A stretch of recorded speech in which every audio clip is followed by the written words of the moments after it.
I am inclined to lose my mind at any time. Welcome to the B1EP podcast. I'm your host, Glory Rose. Today it is Friday, March 20th. This episode will not drop until March 24th, if I'm not mistaken. Tomorrow is March 21st. It will mark the anniversary of the Ponce Massacre that took place in Ponce, Puerto Rico. I brought my historian. You're my historian because you're actually the one that put me on this a couple years ago. He told me about it, and but it wasn't a couple months ago when I started really digging deep into the fuckery that has been imperialism and colonialism when it comes down to the United States towards our island. Yeah. So, first things first, I want to talk about some of the U.S. appointed governors before they gave us what a lot of people love and revere. But then there's certain people that feel another way. They felt like my man's was also a puppet governor, who's Luis Muñoz Rivera. No. Luis I Muñoz. think it's Marin Muñoz. Marin. Yeah, Luis Muñoz. Marin Muñoz, right? There you go. My bad. Yeah. No, we got a corrector in the building. Muñoz. So just in case, please, you're more than Marin. welcome. You're more than welcome.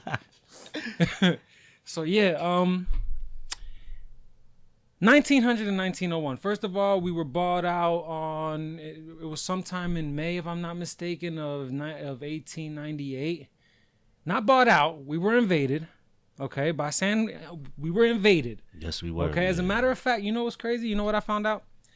I found out that we were actually on our way to becoming a republic. A nation. Yeah, an actual nation. We were actually, Spain actually was about to be like, you know what, fam? Yeah, just do your own thing. Here you go. But they say that Puerto Rico was actually free for 24 hours. 24 hours, bro. 24 hours. So when they did the deal, when Spain and the U.S. did a deal, that deal didn't take place within, like, the deal didn't come to an agreement when they started first negotiating hasta 24 horas después. So Puerto Rico in terms was actually free from any oppressors, for 24 hours. For 24 hours. And then we got caught up with the Spanish-American War, which was led by Theodore Roosevelt. And so what happens is, we're going to keep fast forwarding and backing up, but what happens is that they would try to teach it in the classrooms like Theodore Roosevelt was this great liberator of the Puerto Rican people, when in fact he was just another one to put the chains on us. Yeah. So we're going to fast forward to 1901, right? Charles Herbert Allen. Have you ever heard of him? Charles Herbert Allen. Charles Herbert Allen was the first civilian, non-militant. He was the first civilian, non-militant governor in Puerto Rico. Of Puerto Rico. He was governor from 1900 to 1901. Okay? And what's crazy about that is that even though he had no military experience, he liked to walk around that motherfucker and be called colonel.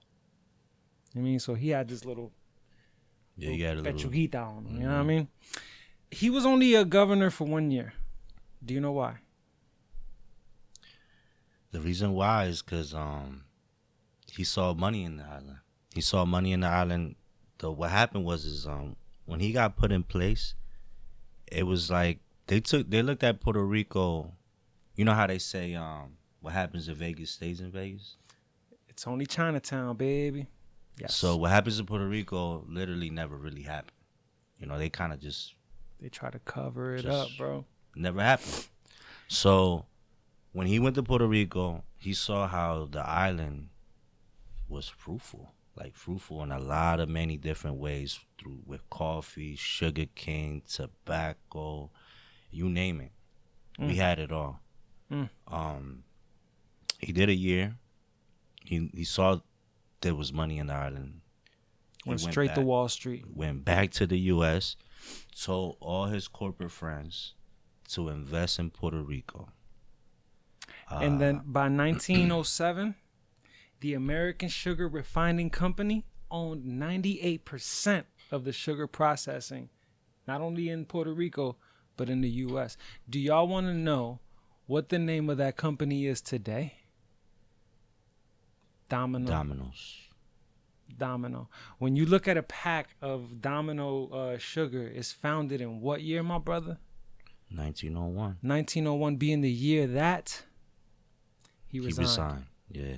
But tragically, the year right after Puerto Rico got invaded, there was a hurricane that hit the island Mm-hmm.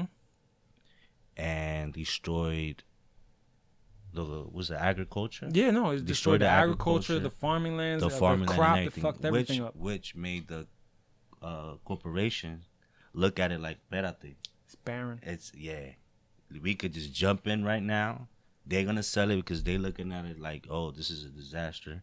They took advantage of a ¿cómo se dice? Algo malo, ¿me entiendes? Yeah, they took advantage of a crisis. They saw opportunity in a crisis. Yeah. And then after that, they changed the money system where it was Spaniard Pesos. Mm-hmm. to the dollar. So if let's say you had 100 pesos, they came in and said, well, that 100 pesos really don't mean nothing. You really got like $2. You know, they dropped down. Yeah, it dropped. A lot of people. Bro. Yeah, so not only that we got hit with a hurricane, they messed with our economy and tell us that what we had was less, that we had to use their money. And like you were saying, in the school systems, it got to a point where they tried to erase Puerto Rican history. And not only did they try to Puerto Rican history, but they also try to enact English.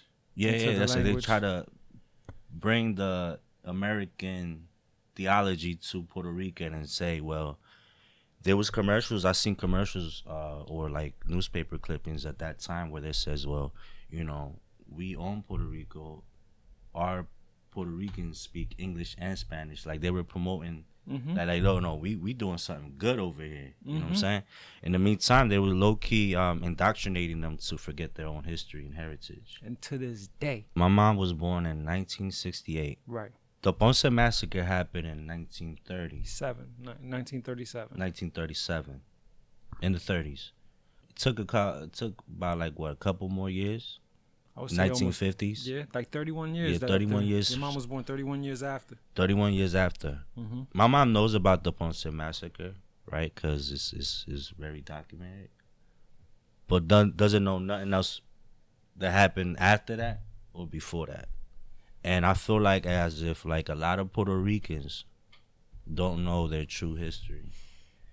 And it's unfortunate. And that's why we're here, to pass on the knowledge. Just a little bit of knowledge. Just a little, and y'all and then y'all take that knowledge, information, this is crazy. This is a side thing, right? So what is information? What's information, my brother? A lot of people say information. What's your thing for information? Information just like, what's your definition of information? Overall knowledge. In my opinion. Yeah. Knowledge, right? Yeah. Data. Okay. That's even okay. Right? That's data. scientific. Right? Data. Data. So, knowledge. Okay. Information is data, right? When you receive information, now you know something you didn't know. Correct. Okay? So in reality, you're in formation. Shit. Yeah, that's deep. No, laugh with me. In a new mind. No, I'm dead ass. Like in a new mind. Like you're changing your mindset. Okay. No, that's actually you know deep, what I'm saying? bro. It tickled me so much that shit was fucking deep, bro. That's you know what I'm saying? So if you could control the information, right, you could control the people. That, you know what I'm saying? You could form them. You could form the way they think. Yeah, you could form the way they, and you could create hurdles. Yeah. Of people. Okay. Segregate them. You know what I mean? So, my mom was born in 1968. In 1950, Puerto Rico tried to do revolt. They tried to revolt? They tried to revolt. From 1950 to 1968, it's only 18 years. And within those 18 years, I've asked my mom, have she ever heard of the revolt that happened 18 years before she was born? And she had no clue. Which made me think it's crazy how in a span of 20 years or less, you can erase history for the next generations to come and wouldn't even know what happened 18 years ago. Yeah. Disgustingly, history is, I mean, as cliche as this is, history is written by the victors. You know what I mean? Unfortunately, yeah. Unfortunately. So, yeah. So 1950s, there was a revolt. Yes. Not only was it a revolt, people, I need y'all to understand that when they decided to go against the U.S. government in the island of Puerto Rico, they didn't do it to win. In no way, shape, or form did they have a mind state, well, we're going to win this war. It was a suicide mission. It was a suicide mission because they wanted to bring about awareness to the bullshit that was happening to our island against the U.S. government. They wanted to bring attention to the United Nations to be like, yo, look at what the fuck is happening over here. You know what I mean? And they knew they was going to go up in there and a lot of lives were going to be lost. All this started with one man, and I'm going to bring up his name. Of course, bro. I had to bring it up. Of course. He's his name is Pedro Albizu Campos. Pedro Albizu Campos. PAC for short, PACA. He's first Puerto Rican to graduate from Harvard University in law. Mm-hmm. Unfortunately, since he was mestizo, we talking about the 20s. What's mestizo, if you don't mind my asking? Mestizo, indio mestizo. Oh, okay. Indio, like, you know, treñito. Okay. You know, like, if he out here, he's considered a brother. Okay. You know what I'm saying? So since he was dark skinned, unfortunately, Harvard hold his diploma for 4 years and told him that he had to do other assignments while he was like first. ¿Cómo se dice? Como like he was first in class. Yeah, you would say. Yeah. Y lo ponieron de último because of his skin. That's when he actually, because he actually was a person that believed that United States came to liberate Puerto Rico. At first, because he was a one child. of the kids in he the was crowd. The and then when they was fucking doing the Yes. speech and shit, he was like, "Hey, we have Puerto." He was happy as hell. He was happy as hell because he's like, "Yeah, we finally free from the Spaniards." They came, you know, Uncle Sam came with that. Y'all free. We here for y'all. We're gonna prosper. Everybody here's gonna make good money. Good. We're gonna. Yeah. So he grew up watching that, and he aspired to go to the U.S. and learn. And when he got to the U.S., he saw how messed up the U.S. was, especially with the their first own class people. society. Yeah, with jokers with different color skins. He saw all that, and he himself experienced that. Wow. To the point where he was like, "Yo, this is bullshit." He went back to the island. Yeah. And opened a lawyer's office, a law office in Ponce. And that's where he was from, Kurt? He's from Ponce. He's from okay. Ponce. And he had a lot of cases that he won, especially with like corporations coming in the island and try to bamboozle the farmer. You know, he was for the people. Yeah, he gave a lot of pro bono cases. Like my man's was eating off of fruits. Yeah. He wasn't even getting. He wasn't even taking money. Yeah. You know what I'm saying? That's how he became famous in Puerto Rico, around the island. You know, there was, you know, oh, there's this lawyer that he's gonna defend you. You know what I'm saying? He's going all out. Wow. To the point where he started a movement, a party, a political party named the Nationalists. The national movement. Yeah. The Nationalists, and then started off doing, you know, little strikes here and there, boycotting, going to work, and mind you, now we're talking about the 30s, maybe the 20s. He was the one that led the strike against the refining company, the sugar company. There was like a sugar strike. Correct me. When was the Great Depression? The Great Depression happened right, if I'm not mistaken, it happened in the 30s. Yeah. In the 30s. So this all happens in the 30s, where he held a strike, a boycott strike, told all the farmers, the workers, to not show up for these corporations. Don't show up to work. And it was a successful thing. Yeah, because they got their shit. They got the They raise got a that they raise. wanted. Wow, it's funny. This is what caught the FBI and the CIA's attention. Exactly. Was that how is this Indian Puerto Rican guy, small guy? He's not even taller than 5'6". Could start a movement. We in America, we have them under the Great Depression, but this guy just actually got a raise for his people from 30 cents to $1.50. Damn. $1.50 back in the 30s, that was money, you know. And that's when he caught the CIA and the FBI attention, and they started to like hassle him around. Yeah. Spy on him. Spy on anything that was around him, anything that was surrounded around him. So he was the president of that movement. And the reason of the Ponce Massacre was that, unfortunately, at that time in 1937, he was arrested. And then in Ponce, they was holding commemorative. It was Palm Sunday. It was Palm Sunday. So it was automatically there was a parade, right? And the cadets of the Republic, who they were like the young youth corps for the nationalist movement. They were gonna stage like a protest. They ended up getting the permit to protest. Yeah. They got the permit to protest, so it was cool. You know what I mean? At the very last minute, on that Sunday, when they was already marching, they was looking good. You know what I mean? They had they whites with the little black hat and the black shirt with the white. They was looking dapper as hell, walking, protesting, and then out of nowhere, the mayor of that town, alongside with a police captain, said, "No, Winship. No. That's the the governor is Winship." Okay. It was under his orders. It was under his orders. Of course. Hell yeah, it was under his orders. It was under his orders. Last minute, he ended up revoking the permit and saying that they couldn't protest. So then him, one of the captains of the Cadet Republic, alongside with the mayor and the captain, they started arguing back and forth like, "Yo, bro, nah, we were supposed to be, protesting." So then the one of the leaders of the Cadets of the Republic, one of the nationalist captains, was like, "You know what? Yo, let's keep singing." You know what I mean? So they started singing the Puerto Rican national anthem, and they kept marching. Lo and behold, what do you hear? Pa. Yeah. Tra. Pa pa pa pa.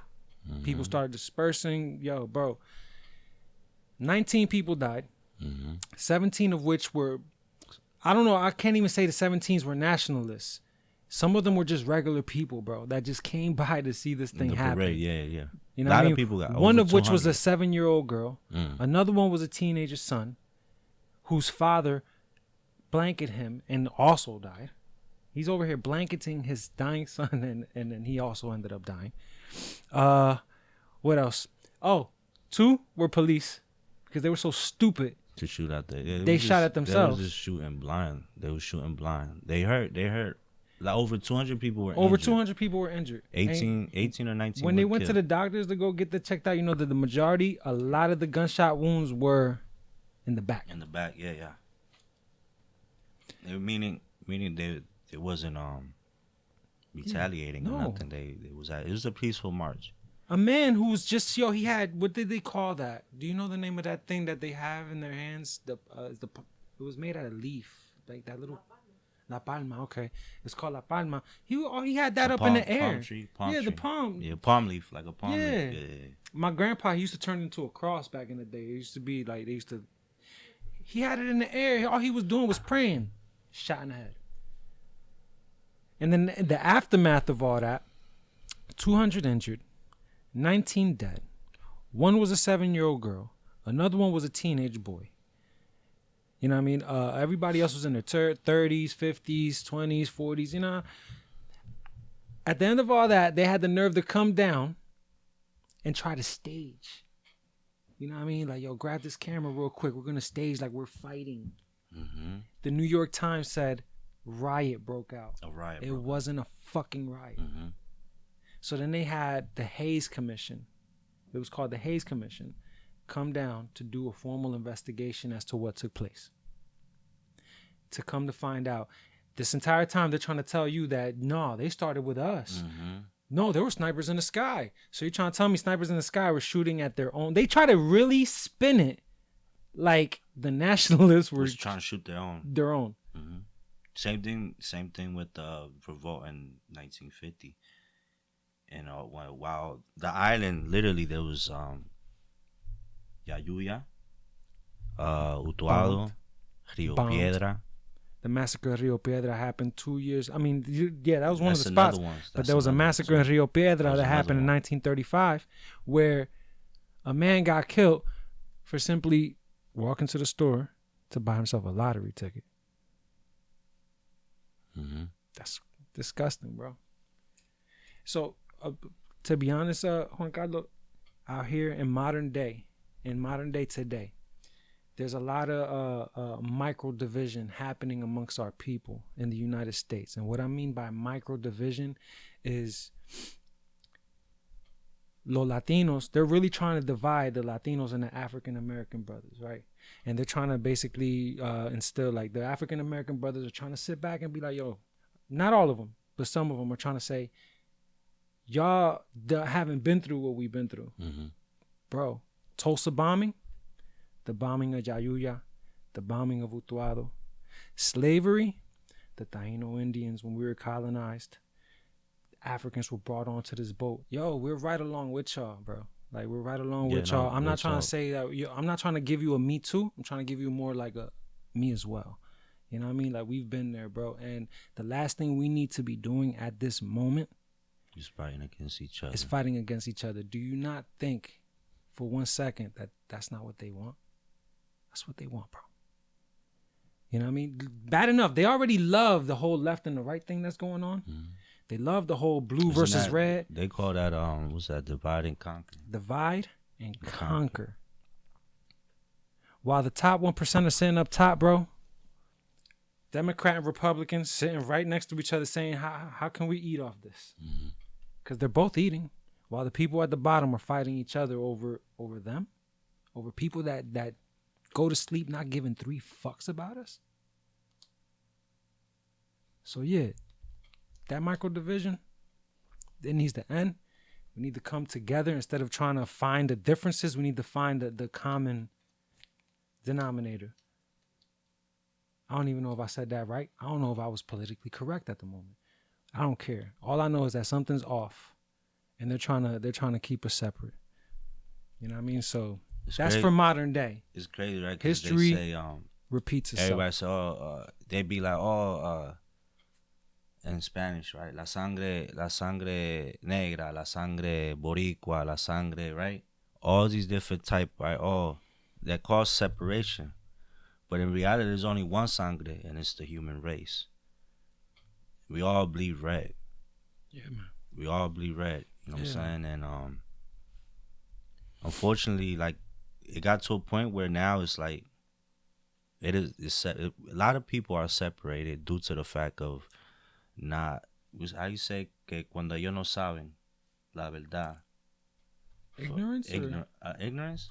For lack of knowledge, right? Right? A lot of people don't know what's actually going on now because they don't look back at what happened then, because history always repeats itself. Especially if you don't learn from it. Like, if we don't learn from our history, then it's doomed to repeat itself. One of the beautiful moments, and this is not beautiful because it was an ugly moment that happened during the 1950 revolts, happened in a little barbershop. Yes, sir. You know what I mean? And yes, sir. Have you heard about the Salon Boricua shooting? The shootout? So what was beautiful in my eyes about that is that you have National Guards. I don't know how many. I heard it was quite a few shooting at a barbershop, and in the news, in the radio, they're like, yo, a certain amount of National Guards are going against 30 people inside of this barbershop. And mind you, he had nothing to do with the revolt. No, I mean he was locked up during the whole entire time. He had nothing to do with the revolt. They had him barricaded. They had him. So the day of the revolt, he got picked up on the 30th, October 30th, and they let him go. They tortured him to see where Pedro was at. Mm-hmm. You know, they did all these horrible things to him, and then let him go in front of his shop the day of the revolt. While the island was revolting, he was in the shop thinking about what just happened to him. He's over there. He picked up a bottle of Bacardi and noticed that outside where the National Guards had dropped him, they were still out there. And it got to, he thought, okay, they dropped me off, right? Shit, I'm gonna just chill in the shop, lick my wounds, drink my, you know what I mean? Mm-hmm. And when he noticed that they were outside and they started to surround his barbershop, he wasn't out there shooting and revolting. No, he was locked up the entire time, and they had just let him out. So I'm assuming that the National Guard was like, since they cutting up, he gonna cut up now, and they're there. Mm-hmm. They're there because he knows all. He didn't tell us nothing, so he knows information that we don't know. Mm-hmm. And yeah, they surrounded the shop. They surrounded the shop. He was listening to the radio at the time. Yes, listening right? to how he was listening to how everything was going down, and this shit was like really getting to him. And then when he finally heard that Pedro Albizu Campos had got picked up after a shootout himself, Pedro was going. Everybody was going through it. Everybody was going through it. My man's was already like tore up. All you know is a Molotov cocktail flew from outside of his barbershop onto one of the National Guard's car, and they just like. They started going ham. Again, the radio was misinformed at first because they didn't know no better. They thought that the National Guards were going against 30 people. Mm-hmm. They were going against one man. One man army. They was going against one man. One man. And the whole shootout. The shootout was like lasted for 3 hours. And bazookas, grenades, the machine guns, the one man, crazy ones. One against man, one man, bro, versus an empire, a system, a corrupt system that at that time was got shot numerous times. Yeah, got shot numerous times. You talking shrapnel, everything. I'm talking about he was the 50 Cent of that area. You know what I'm saying? He got shot a whole bunch of times. They shot him in the building. So, yeah, it's crazy. They shot him in the building, like...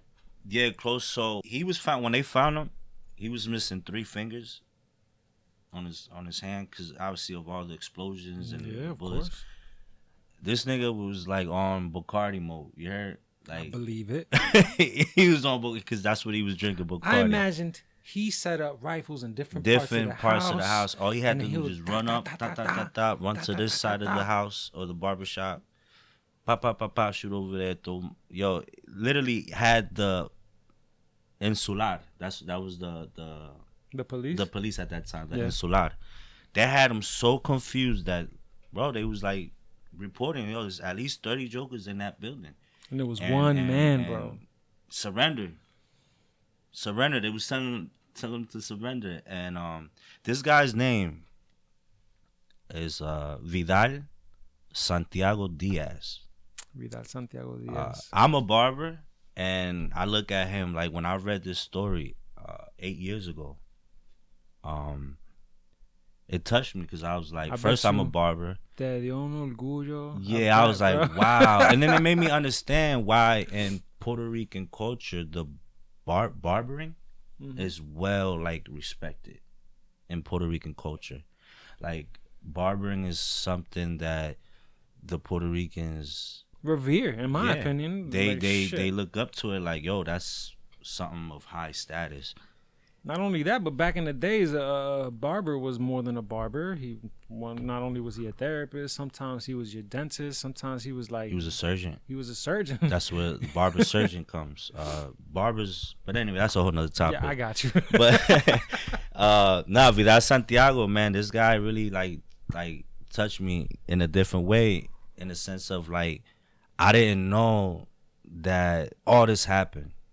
You know, the Pedro, right? Pedro Albizu Campo, the torture he went through, all for an island, all for a land of people that today as we speak, unfortunately, most of us don't even respect our own culture, or where we've come from, what we do. And this guy, in that time, was fighting for us to have our own, to be like, this is ours. You know, because it was only ours for 24 hours. It was only ours for 24 hours, and that span. And after those 24 hours, we saw battleships come in our ports and our bays in San Juan. Vidal Santiago, for me, I look at him like a hero, just as much as Pedro. Pedro, for me, I hold him in a high place. When in regards to Puerto Rican history and history in general, Ireland just had their St. Patrick's Day, right? St. Patrick's Day. Yeah. A lot of people don't know, but Pedro Albizu Campos actually helped draft the Ireland's constitution. Wow. So it just shows how little information like that you don't hear it in our books. In our history books. Where in our books is Pedro? I mean, I'm maybe in Puerto Rican, but how about in U.S. history in general? It shows how we all connected, no matter where you from. We still all one people, one human race. Bro. Going back to the subject of how they're micro dividing us, to the point where little information like that.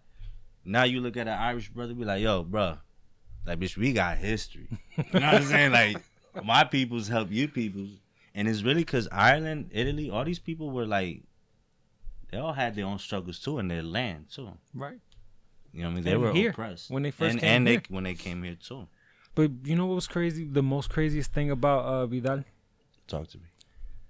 Is that, again, when they was trying to carry him out like a stuffed pig, right? Oh, yeah. He jumped up, scared one of the dudes. He was still alive. And they ended up putting one in his head. That happened in 1950, right? Yeah, that's October 31st. He was released in 1952 under conditions of parole. He survived. He died in 1982 in Bayamo. They shot him twice in the head. Yeah, he survived. He survived. He survived. After the whole shootout. I mean, he had a dent in his head. Yeah. After the whole shootout, they infiltrated the barbershop. They found him laying under some rubble.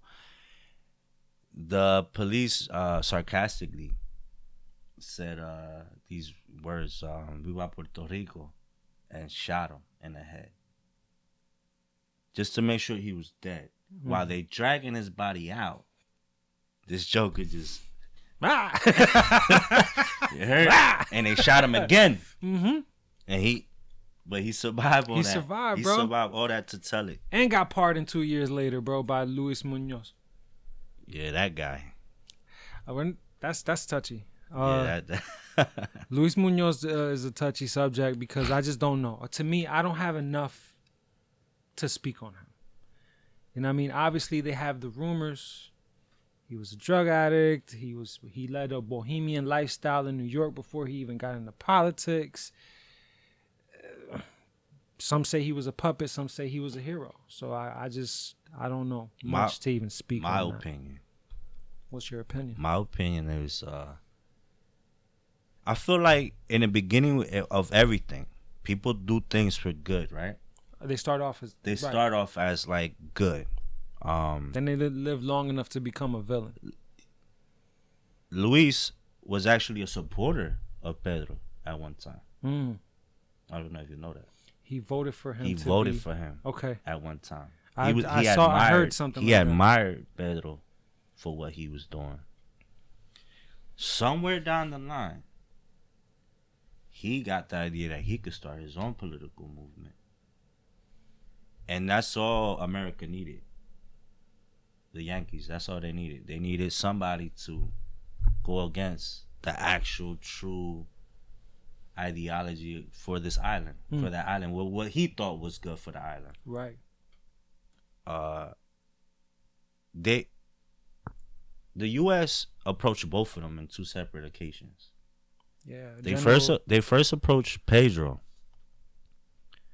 They asked Pedro if he was they was trying to fund his campaign. Right. The fact that and Pedro was all about it as long as it was in the right terms. Right. You know what I'm saying? In that meeting, they asked Pedro if he would lower his push, his movement on independence. Yeah, on independence, and to let them govern that affairs. You're gonna be funded. We're gonna be behind you. Basically, the system is behind you, but just do this. Don't do that. Do these. You know what I'm saying? Don't do this. Do these. And that's what happened. So Pedro, when he got those terms and conditions, he was like, "Bro, I'm gonna be honest with you. My island is not for sale. My island, I'm not gonna fold to the Yankees because I'm not gonna lie to my people and mislead them to thinking that I'm doing this when I'm not." He declined that offer. That same offer was offered to Luis Muñoz Ribe. Luis Muñoz Marin. There you go, Marin. I keep thinking Rivera for some reason. Luis Muñoz. Or Muñoz, right? Muñoz, yeah.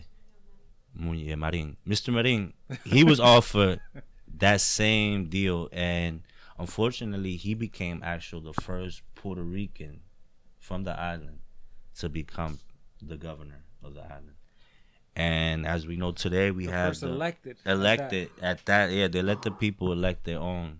Basically, it's like, yo, throw them a bone. You know what I'm saying? Let them feel like they have some say. And today we have Luis Muñoz Airport.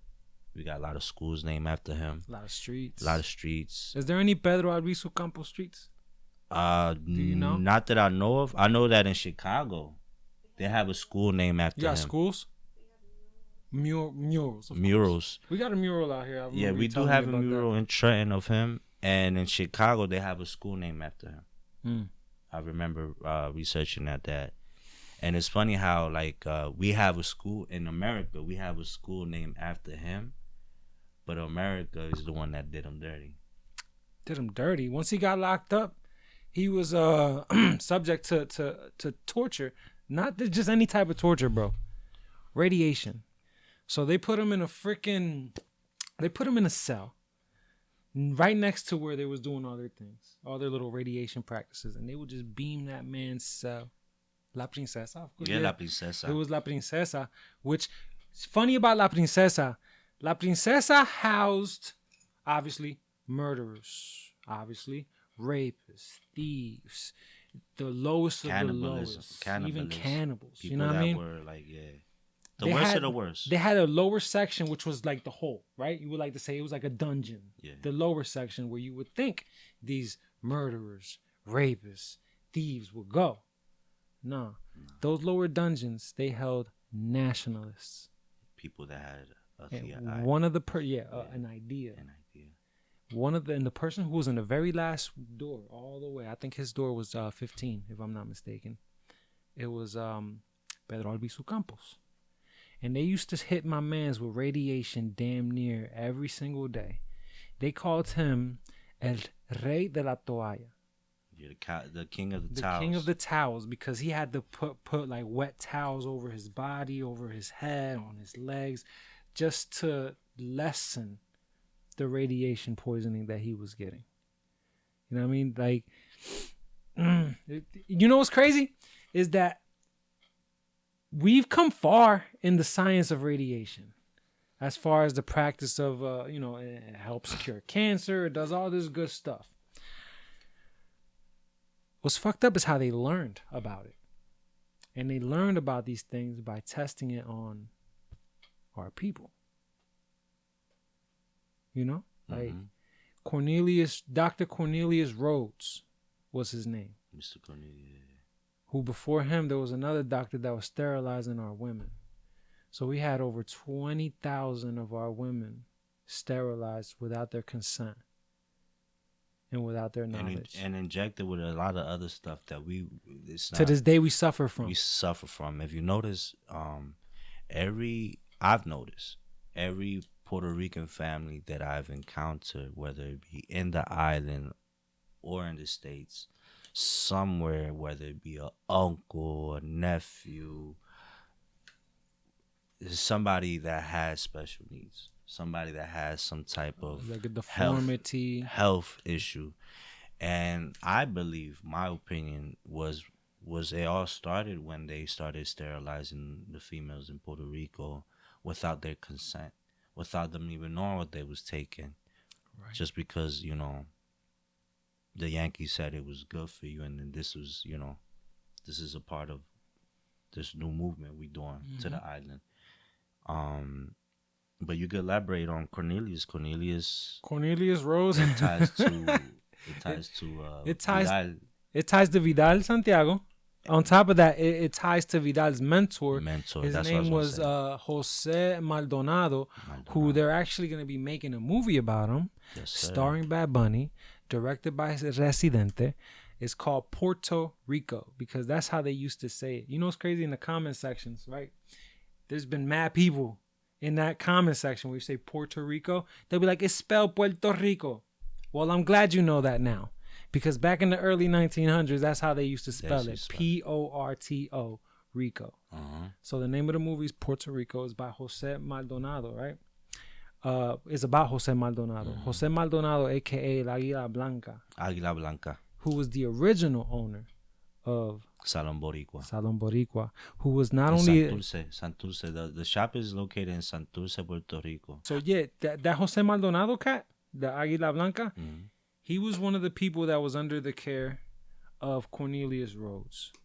Cornelius Rhodes purposely gave 8 people, more, I'm pretty sure more, but 8 people under his care that was documented, was given cancer. He was giving them cancer, bro. Yes, sir. And El Águila Blanca was one of the people that he gave cancer to. Yes, sir. How do we know? One night, his Cornelius Rhodes' car got broken into by Puerto Ricans. They stripped that shit to the fucking core, bro. And he was drunk. He was partying. He came out. His car was stripped to nothing. He got pissed.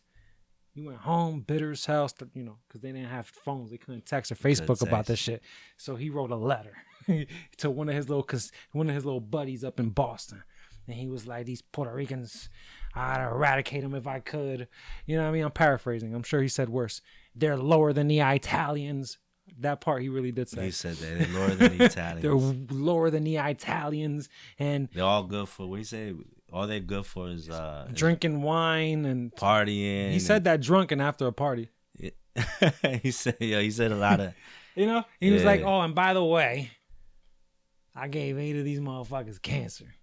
He was bragging. He was bragging. Like, and if I could, I'd eradicate them all. Like, you know what I mean? Like, okay. And then he ended up getting merits of he got awards for his research and biological warfare. Yo, clown. Another one that deserves to go down nice and slow. It makes you think, right? How the bad people get the awards. History is written by the victors. And then the ones that are portrayed to be bad are really the good ones. And you could take that with any little history lesson that you ever, Again, when they wrote about the Ponce Massacre in the New York Times, it was wrote as we rioted. So, with that being said, something I want to let y'all know, this Ponce Massacre, how long did it last? It lasted 13 minutes. 13 minutes? 13 minutes. I would say like half hour, but 13 minutes. It was 13 minutes of terror. And I'm not correlating this, but I am going to say those 13 minutes was overlooked in a span of a matter of years. And motherfuckers are still bitching about the 13-minute halftime performance of fucking Bad Bunny, bro. So that just goes to show. Before we end this podcast, though, I would like to acknowledge those that were lost. So I actually ended up researching who, the names, and this is of the people that actually died in the Ponce Massacre. So yes, over 200 were injured, but 19 of them were murdered. So before we end this podcast, I just want to give a memoriam to them that I swear to God, you are not forgotten. And so long as I live and breathe, I'm going to keep spreading this message to my daughter so that when she gets older, she can spread it to her daughter. This will never be forgotten. Okay? So, with that being said, we got Ivan Rodriguez Figuras. If I say the name wrong, I'm sorry. I'm a yo no sabo. We got Juan Torres Gregory. We got Georgina Maldorado. She was 7 years old. We got Corrado Rivera Lopez. We got Genaro Rodriguez Mendez. Luis Jimenez Morales. Juan Delgado Cortal Nieves. Juan Santos Ortiz. Jorpiano, if I said, I'm sorry. Perrera. Perrera, I believe. Yeah, Perrera. Seferino Perez, who was a police officer who was a part of the massacre that got caught in the crossfire. Eusebio Sanchez Perez, who was also a police officer that got caught up in the crossfire. We got Juan Antonio Pietra Antoni. Juan Reyes Rivera. Pedro Juan Rodriguez. Obtulio Rosario. María Hernández Rosario. Bolivar Márquez Tedechea. Ramón Ortiz Torro, and Teodoro Vélez Torres. Rest in peace, and once again, you guys are not forgotten. Yes, sir. Thank y'all for listening to the B1EP podcast. We'll catch y'all next time. Stay blessed and highly favored. I am inclined to lose my mind at any time.